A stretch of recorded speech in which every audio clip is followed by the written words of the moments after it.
Bien, buenas tardes, vamos con la unidad 4, la última dentro del módulo 21 de la práctica clínica supervisada 2.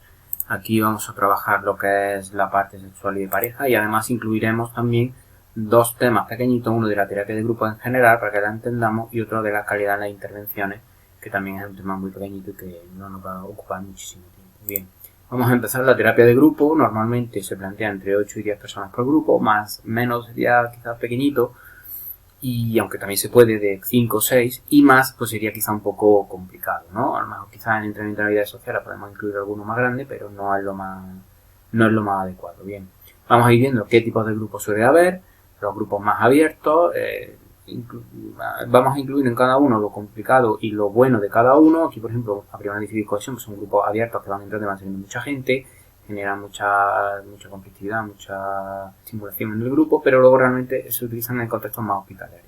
El grupo grande, a diferencia del abierto, tiene más productividad grupal en este sentido y se plantean los conflictos con mucha mejor calidad a la hora de solucionarlos. Al haber más opiniones, pues suele llegarse a consenso de mucha más calidad. Pero luego realmente son menos eficaces porque evidentemente son muchos y luego también generan muy poquita cohesión. Luego además también la productividad individual y la satisfacción se ven mermada por el hecho de poder esconderse dentro del gran grupo también, o de no querer disentir mucho, o ya se utilizan otras variables personales que pueden influir.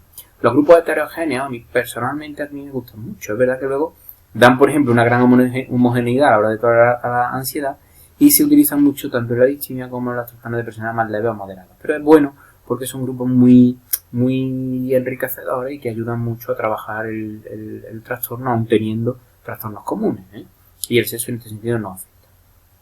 Los grupos cerrados, por referencia contra los grupos abiertos, los tenemos aquí uno frente del otro, habla de una estabilidad y una cohesión, una continuidad mucho más amplia. Evidentemente son grupos que cuestan mucho entrar, entonces claro, están muy unidos, se ven mucho tiempo, se conocen mucho y tal. Y luego habrá que afecta mucho los abandonos y el efecto plataforma. El efecto plataforma quiere decir cuando en fin, uno y hablan luego todos y se generaliza un grupo muy polarizado grupalmente. Grupos más homogéneos, por contrario a los heterogéneos, tienen más cumplimiento y más cohesivos, a ser muy parecidos entre ellos, se alivian rápido y hay una mejora de síntomas a corto plazo. Estos, por ejemplo, pueden ser los grupos estos pequeños de autoayuda en el duelo, de un familiar muerto, los que se utilizan para el cáncer, por ejemplo, en las terapias para la radioterapia, para la quimioterapia, son grupos que pueden funcionar. Bien, pasamos a la terapia sexual. Lo más importante son las fases que se utilizan y luego el tratamiento especial que se tiene con este tipo de trastornos. Bien. La fase primera incluye una evaluación diagnóstico de la disfunción y luego hay que educar e informar sobre la sexualidad para ver también qué roles tienen cada uno, cuáles son si tienen muchos mitos, falsas realidades, cuáles son la postura del hombre, de la mujer o de los hombres, de las mujeres en función, si es una pareja heterosexual o homosexual. Hay que valorar todo eso para educarle, para informarle en ese aspecto. La focalización sensorial, que todos sabemos lo que es, suele ser el eje central de las terapias, es centrarse, es aplicable en todos los casos evidentemente, y es centrarse de manera consciente, si queréis, muy tercera generación, en cómo sentimos cada una de las situaciones que nos pasan dentro de la relación sexual. Finalmente, unas técnicas más específicas en función, evidentemente, estas técnicas van a ir en función de lo que hayamos diagnosticado, y finalmente una evaluación de resultados y una prevención de la recaída. Los principales programas de intervención que encontramos, pues evidentemente son dos. Master y Johnson, muy conocido, y el programa de Houghton, que quizás sea menos conocido. El programa de Master y Johnson habla de evaluación, diagnóstico, focalización y programas específicos, no habla de mucho más. Si conocéis un poco la historia de Master y Johnson, ellos montaron como una especie de centro terapéutico. Las parejas pasaban allí una semana o 2 semanas, dormían allí, tenían relación sexual allí, todo lo hacían allí, y era como muy intensivo. Y Houghton era más ambulatorio, en este sentido incluía más técnicas específicas, focalización sensorial, además genital, contención vaginal con movimiento, es decir, incluía otra serie de más enriquecedores que Master y Johnson. Bien, vamos ya viendo trastornos. Por ejemplo, trastorno de erección, trastorno sexual más frecuente de la población masculina, es el más frecuente.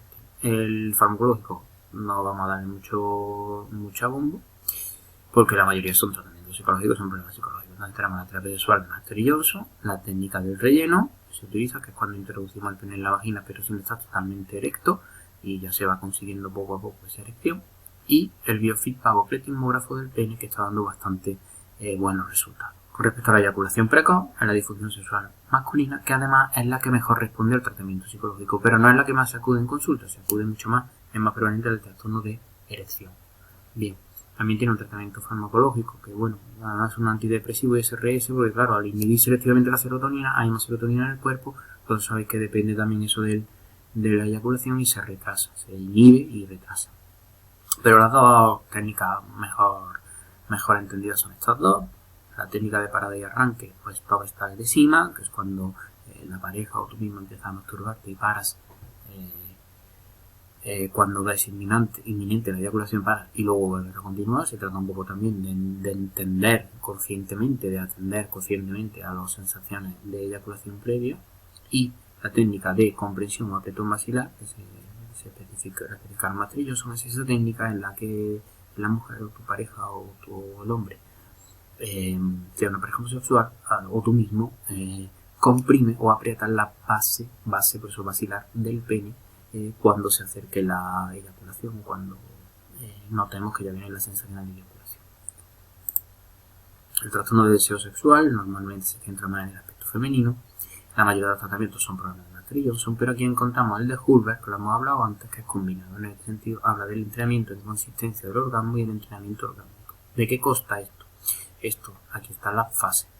Normalmente son masturbación directa de la mujer. Aquí utilizo la técnica también del espejo, también la del espejo, conocer educación, psicoeducación, conocer cuáles son las estructuras anatómicas de la mujer externa, los labios, el clítoris, etc. Luego realiza ejercicios de focalización sensorial, luego técnicas para incrementar el control voluntario y luego el apuntamiento del puente durante el coito. ¿A qué se refiere esto? Esto se refiere a cuando se está realizando el coito, la pareja o la propia mujer estimulan el clítoris a la vez que se realiza el coito, de tal manera que pueden entrenar el orgasmo o llegar a un orgasmo también de índole clitoriana. Más o menos es eso. Dentro del trastorno orgánico más femenino incluimos tres. Las directrices, que encontramos la autoobservación del cuerpo desnudo, que ya lo hemos comentado antes, disminuir la ansiedad, la realización y la adopción del rol del espectador. Eso también es importante, o sea, la gente se agobia mucho, se siente mucho con llegar al orgasmo ahora, en fin, muchos mitos, muchas cosas, y les impide vivir conscientemente lo que es la relación sexual. Y luego la adopción del rol del espectador, más o menos sabemos lo que es esa parte en la que la persona está quieta, está esperando que el otro actúe y no toma esa iniciativa. Facilitar la promoción y reducir las inhibiciones como parte también del tratamiento psicológico, digamos, no tan sexual, no directamente entendido como sexual. Y el entrenamiento guiado de masturbación y el apuntamiento o puente, que ya lo hemos explicado, son unas técnicas para el trastorno orgánico más centradas ya en la conducta más sexual.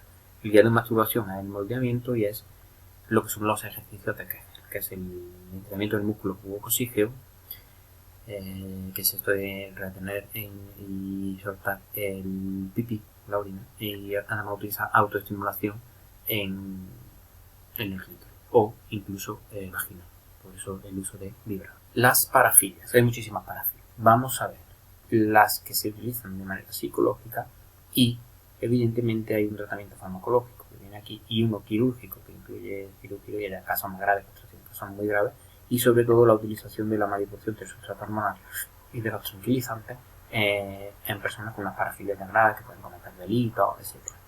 El tratamiento psicológico normalmente es una sensibilización encubierta, es decir, la imaginación, en la que se sensibiliza al paciente a los estímulos sexuales que son parafílicos.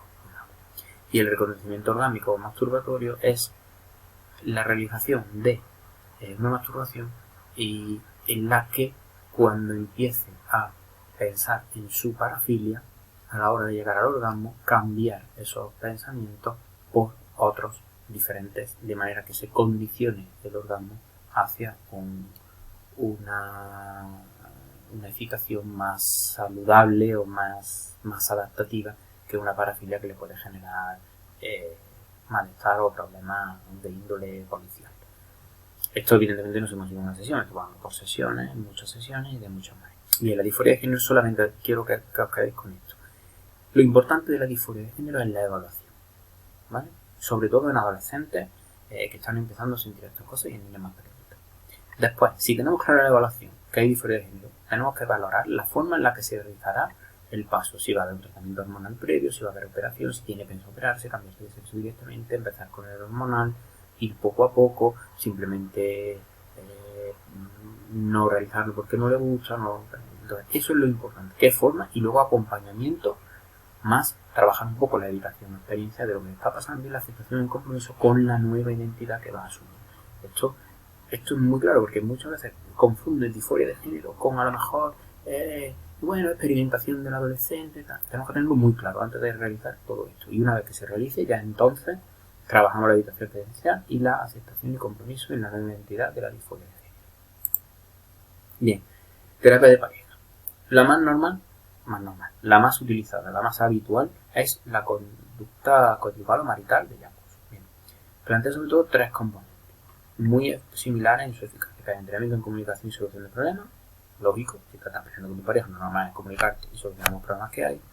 Intercambio comportamental gratificador, o sea, si en 10 días habéis tenido 200 peleas, pues lo normal es que tengamos una salida cómoda, tranquila, gratificante. Y luego el entrenamiento cognitivo de los dos, tanto individual como en pareja, para ver si hay distorsiones cognitivas, si hay pensamientos automáticos negativos con respecto a lo que con respecto a sí mismo. Disminuir las críticas y las quejas, hablar más asertivamente, con aspectos más positivos, no generalizando siempre, por ejemplo, los tipos de frases, nunca me ayudas en casa, siempre estás yéndote por ahí, tú nunca cuidas de los niños, nunca tienes detalles, etc. Aplicado tanto en dirección, en fin, yo hablo de pareja y hablo de pareja en general, hombre, mujer, mujer, mujer, hombre.